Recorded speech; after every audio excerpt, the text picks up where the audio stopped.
বাচ্চাদের টিফিনের জন্য আগে থেকে আমাকে কিছু প্রিপারেশন করে রাখতে হয়। তো আজকে সেই জন্যই চাইনিজ রেস্টুরেন্ট স্টাইলে স্প্রিং রোল তৈরি করলাম। এই রেসিপিটা একবার ট্রাই করবেন, আশা করি আর চাইনিজ রেস্টুরেন্টে যেয়ে স্প্রিং রোল খাওয়া লাগবে না। তো চলুন মূল রেসিপিতে চলে যাই। সবার প্রথমে আমি একটা চপার নিয়ে নিলাম। চপার না থাকলে ব্লেন্ডারেও কাজ চলবে।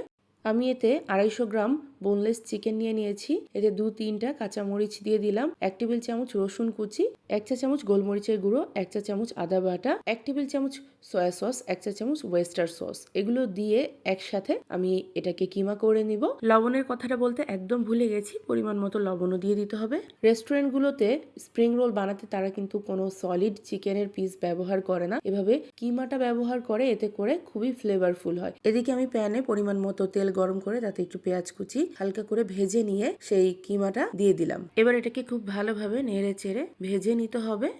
চিকেনের কিমাটা ভাজা হয়ে গেলে এরকম ঝুরা ঝুরা হয়ে যাবে। এতে এখন অ্যাড করে দিব আগে থেকে গ্রেট করে রাখা গাজর। গাজর আমি আমার পরিমাণ মতো দিয়েছি, আপনারা আপনাদের টেস্ট অনুযায়ী বাড়িয়ে কমিয়ে দিতে পারেন। গাজর একটু নরম হয়ে আসলে এতে গ্রেট করে রাখা বাঁধাকপি দিয়ে দিলাম। এখন দিয়ে দিচ্ছি পরিমাণ মতো সয়া সস, গোলমরিচের গুঁড়ো, চিলি ফ্লেক্স। আবারও এবার সবকিছু একসাথে ভালোভাবে মিশিয়ে নিব।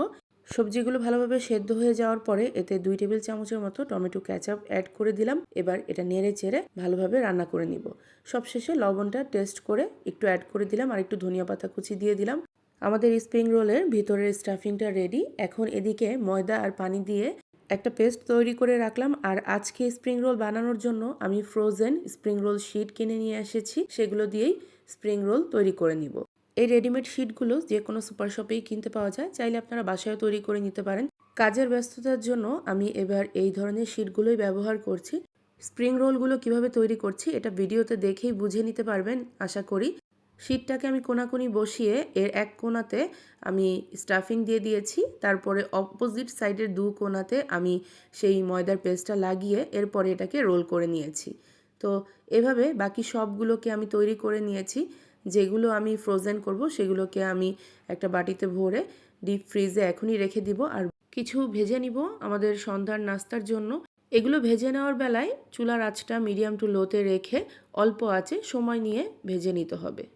তো এই তো তৈরি হয়ে গেছে আমাদের মজাদার চাইনিজ রেস্টুরেন্ট স্টাইলের স্প্রিং রোল।